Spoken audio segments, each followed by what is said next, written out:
মণিপুৰ মণিপুৰ মণিপুৰ আসলতে মণিপুৰত হৈ কি আছে আপোনালোকে জানেনে বাৰু মেইন কথাটো কি মই একদম সহজ সৰল ভাষাত আপোনালোকক কবলৈ ওলাইছো মণিপুৰৰ ঘটনাৰ বিষয়ে এই টিভিত বা বাতৰি কাকতত আপোনালোকেতো দেখা পাইছে মণিপুৰত ঘটনা হৈয়ে আছে আজি 2 বছৰ ওপৰ হ'ল কিন্তু সেই ঘটনা এতিয়াও শান্ত হোৱা নাই কাৰণটো কি মণিপুৰত যে এটা যুদ্ধ সদৃশ পৰিবেশ হৈ আছে হেতু কিহৰ কাৰণে চৰকাৰে আজিলৈকে কিয় ব্যৱস্থা লোৱা নাই এইবিলাকৰ ওপৰত কেন্দ্ৰীয় চৰকাৰ চুপচাপ আনকি দেশৰ প্ৰধানমন্ত্ৰী একো মাত মতা নাই এতিয়ালৈকে মণিপুৰৰ ঘটনাৰ বিষয়ে কি এটা আচৰিত কথা আসল কথাটো হ'ল মণিপুৰত তিনটা কমিউনিটিৰ মানুহ থাকে এটা হ'ল কুকি নাগা আৰু মেইটেই ইয়াৰে ভিতৰত কুকি আৰু নাগা সকল থাকে পাহাৰ এৰিয়াত ৰব তাৰ আগতে মই কৈ দিও যে আপোনালোকক একদম সহজ সৰল ভাষাত মই ক'বলৈ চেষ্টা কৰিম আপোনালোকে ফুটবল ষ্টেডিয়াম বা ক্ৰিকেট ষ্টেডিয়ামটো চিনি পায় কেনেকুৱা ধৰণৰ হয় হেতুও জানে ষ্টেডিয়ামৰ মাজৰ অংশটো সমান আৰু কাখে কাখে যিবিলাক গ্যালাৰি আছে বহিব পৰা সিটৰ ক্যাপাসিটি আছে সেইবিলাক ওখ মণিপুৰখন হেনেকুৱা ধৰণৰ গুটেই চাৰিওফালে পাহাৰেৰে আৱৰি আছে আৰু মাজৰখিনি সমতল একদম এই যে মাজৰ সমতল জায়গাখিনি সেই সমতল জায়গাখিনিত থাকে মণিপুৰৰ মেইটেই কমিউনিটিৰ লোকসকল আৰু এই পাহাৰৰ চাৰিওফালে থাকে কুকি আৰু নাগাসকল এতিয়াও মেইন প্ৰসংগলৈ যে এই যে সমতল জায়গাখিনি দেখিছে সেইখিনি কোনো প্ৰটেক্টেড ল্যান্ড নহয় কিন্তু যিখিনি পাহাৰ এৰিয়া আছে সেই পাহাৰৰ জায়গাখিনি প্ৰটেক্টেড এৰিয়া মানে এই সমতল জায়গাখিনি যে আছে সেই সমতল জায়গাখিনি যে মেইটেই লোকসকল আছে এই মেইটেই লোকসকলে পাহাৰৰ এৰিয়াত যাই কিনে মাটি কিনিব নোৱাৰে কাৰণ সেই পাহাৰৰ এৰিয়াটো প্ৰটেক্টেড এৰিয়া আৰু আনফালে যদি আপুনি চাই এই কুকি আৰু নাগাসকলে যে পাহাৰ এৰিয়াত যে থাকে তেখেতসকলে গৈ কিনে সমতল জায়গাখিনিত মাটি কিনিব পাৰে মানে মেইটেই সকলে নোৱাৰে কুকি আৰু নাগাসকলে পাৰে এতিয়া কথাটো হ'ল এই সমতল জায়গাখিনি যে আছে সেই সমতল জায়গাখিনি ম্যাক্সিমাম মেইটেই লোক থাকে মানে 90% হলে ভুল নহয় মেইটেই লোকসকলৰ বাসস্থানে হ'ল এই সমতল জায়গাখিনি আৰু মণিপুৰৰ আটাইতকৈ পুৰণা লোকসকলে হ'ল মেইটেই লোক মানে কুকি আৰু নাগাসকলতকৈ আগতে আহিছিল এই মেইটেই লোকসকল এতিয়া কথাটো হ'ল কুকি আৰু নাগাসকলে যদি আহি মেইটেই লোকসকলৰ জায়গাখিনি কিনিব পাৰে মেইটেই লোকসকলে গৈ কিনে পাহাৰৰ মাটি কিয় কিনিব নোৱাৰে ইয়াৰ বিৰোধিতা বছৰ বছৰ ধৰি হৈয়ে আছিল বহুত বছৰ আগৰ পৰা উমি এই জুইকুৰা জ্বলি আছিল মানে শিডিউল ট্ৰাইবৰ যিটো ষ্টেটাছ সেই ষ্টেটাছটো মেইটেই সকলকো লাগে আৰু সেই ডিমান্ডটো যেতিয়া মেইটেই সকলে কৰিলে সেই কেছ গৈ পালে কোৰ্টত আৰু কোৰ্টে কি সিদ্ধান্ত দিলে মণিপুৰৰ যিখন হাইকোৰ্ট আছে সেই হাইকোৰ্টে ক'লে যে মেইটেই সকলক এসসি ষ্টেটাছ দিব লাগে চৰকাৰে বিবেচনা কৰক লাগি গ'ল তাতে যুদ্ধখন এতিয়া এই বাতৰিটি যেতিয়া কুকি আৰু নাগাসকলে পালে আৰু বিভিন্ন দল সংগঠনসমূহে পালে ট্ৰাইবেল দল সংগঠনসমূহে তেওঁলোকে আন্দোলন আৰম্ভ কৰি দিল সময় আছিল 3 মে 2023 মণিপুৰৰ যিমান ট্ৰাইবেল সংগঠন আছিল সকলোৱে ৰাজপথত ওলাই আহিছিল এই যে মেইটেই সকলে এসটি ষ্টেটাছ বিচাৰি আছিল তাৰ বিৰোধিতা কৰি all tribal student union of Manipur এখেতসকলে আন্দোলন কৰি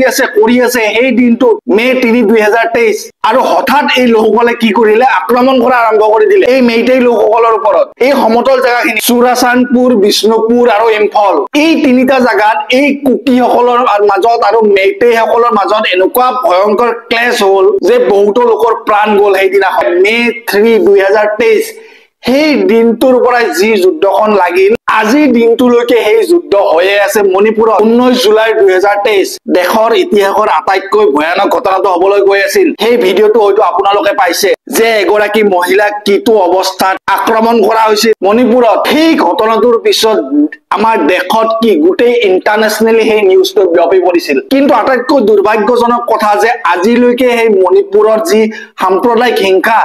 আজিলৈকে শেষ হোৱা নাই আৰু দিনে দিনে বাঢ়িয়ে গৈ আছে কোনেও কাকো ভৰসা নকৰে কি কুকি কি নাগা কি মেইটেই সকলে কুকিক ভৰসা নকৰে আৰু কুকি আৰু নাগা এক হৈ পাহাৰত বহি আছে এনেকে কুকি আৰু নাগা সকলে এতিয়া মেইটেই সকলক ভৰসা নকৰে গতিকে দেখিলে আপোনালোকে যে সাম্প্ৰদায়িক হিংসা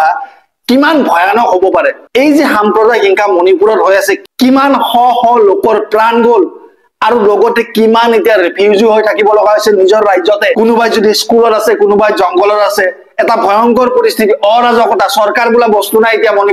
মণিপুৰৰ জনতাই আজি তিলকৈ মৃত্যুৰ মুখলৈ গৈ আছে সেইবিলাকৰ ওপৰত কোনে মাত মাতিব আপোনালোকে চাওক বিশ্বৰ ভিতৰত আটাইতকৈ ডাঙৰ আৰ্মি থকা দেশখন কোনখন কওকচোন টপ 5ত ইণ্ডিয়া আছে গোটেই বিশ্বৰ ভিতৰত ইমান পাৱাৰফুল আৰ্মি আৰু পপুলেশ্যন কিমান প্ৰায় 140 কোটিৰো বেছি ইমান ডাঙৰ এখন দেশত ইমান ডাঙৰ সেনা থকাৰ পিছত ইমান ডাঙৰ এটা পুলিচ ফোৰ্স থকাৰ পিছত ইমান ডাঙৰ এখন চৰকাৰ থকাৰ পিছত এখন এখন ৰাজ্যৰ সৰু সাম্প্ৰদায়িক হিংসা এটা ঠাণ্ডা কৰিব পৰা নাই আজিলৈকে দেশৰ প্ৰধানমন্ত্ৰীৰ মণিপুৰৰ বিষয়ে এটা শব্দ নকয় কি আচৰিত কথা ভাৰতৰ নিচিনা এখন বিশাল দেশত এখন ৰাজ্যত তিল তিলকৈ মৃত্যুমুখত গৈ আছে আৰু দেশৰ প্ৰধানমন্ত্ৰী তথা এই কেন্দ্ৰীয় চৰকাৰে একো মুখেৰে নামাতে ৰাছিয়া ইউক্ৰেইনৰ যুদ্ধ দেশসকলে শেষ কৰিবলৈ যায় আমাৰ দেশৰ প্ৰধানমন্ত্ৰীয়ে কিন্তু তেখেতৰ নিজৰ দেশতে এখন সৰু ৰাজ্য মণিপুৰ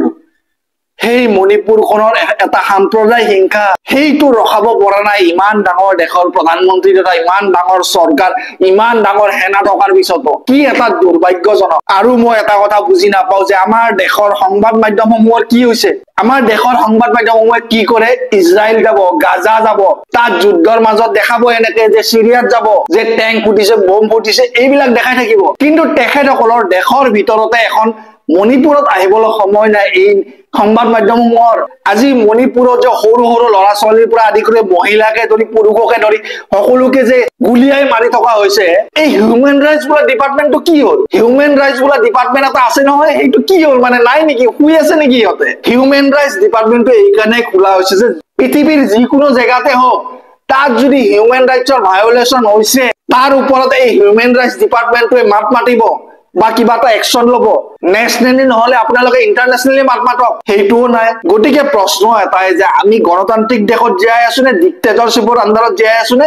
কি চৰকাৰৰ আন্ডাৰত জীয়াই আছো আচলতে এই চৰকাৰখনৰ মোটিভ কি তেখেতসকলৰ মোটিভ কি সেইটো এটা প্ৰশ্নৰ বিষয় গতিকে অসমবাসী ৰাইজক মোৰ এইখিনিয়ে ক'ব লগা আছিল লগ পাম অন্য এটা ভিডিঅ'ত ধন্যবাদ